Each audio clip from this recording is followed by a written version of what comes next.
Thank you, Honourable Speaker.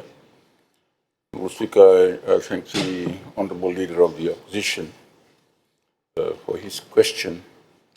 Before I answer that question, I would like to perhaps just acknowledge the kind thoughts that have been expressed this morning to my members of the House, the recovery of my daughter, given the incident of the weekend. And on behalf of my family, I thank you all for your kind thoughts and prayers. Nowadays. Honourable Speaker, following the endorsement and launch of the Fiji's National Security Strategy in 2025, government has moved to put in place the structure required to implement it effectively. A key step has been the reform of the National Security Council, now positioned at the central decision-making body on national security and foreign policy. Its streamlined composition ensures that the most critical issues, from intelligence priorities to major security investments, are considered at the highest level of government with clear authority and direction.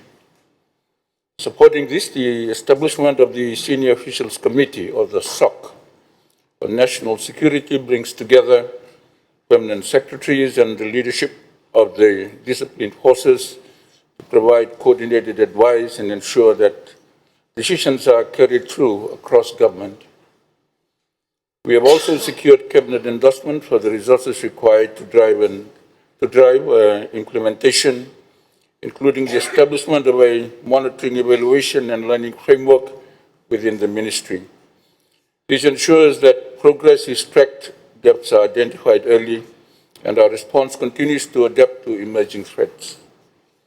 This work is supported by a structured program through the National Security Council, with focused attention on priority areas such as counter-narcotics, energy security, and critical infrastructure.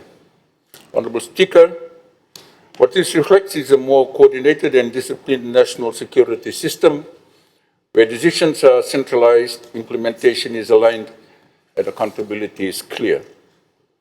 While administrative responsibility for the strategy continues to be refined across government, the direction is clear and the systems are now in place to support sustained implementation. I thank you, Honourable Speaker.